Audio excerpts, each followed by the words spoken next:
Si realment penses que m'estic burlant de tu, t'asseguro que ho faig amb pena i no hi ha res que pugui fer per tu. Salvar-te. Sense plors. Sense amics. Sense cants nupcials començo desgraciar d'aquest viatge inevitable.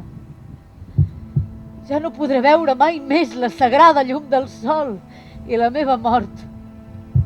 Una mort sense planys, cap amic la plora. Emporteu-vos-la ara mateix. I quan l'hagueu tancada al sepulcre soterrani, com hem anat, deixeu-la sola, abandonada. Creont considera que sóc culpable i que he comès una falta terrible, germà meu, i ara estic a les seves mans. M'ha agafat, se m'emporta, sense noces ni cants nupcials, i sense haver tingut com les altres ni un marit, ni uns fills per criar. Abandonada pels meus i miserable, me'n vaig encara viva cap a la caverna dels morts. Quina justícia divina he transgredit! Per què? Pobre de mi! Encara busco els déus amb la mirada. A quin aliat puc invocar? Si per ser pietosa només he rebut impietat.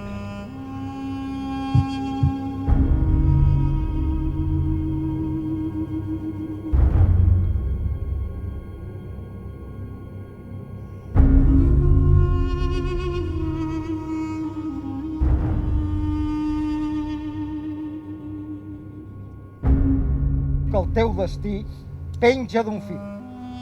Què passa? M'estàs espantant.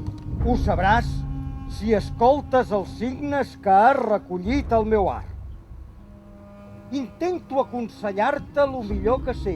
No hi ha res de tan beneficiós com escoltar els que ens donen bons consells quan ho fan pensant tan sols en el nostre profit. Drac, vell!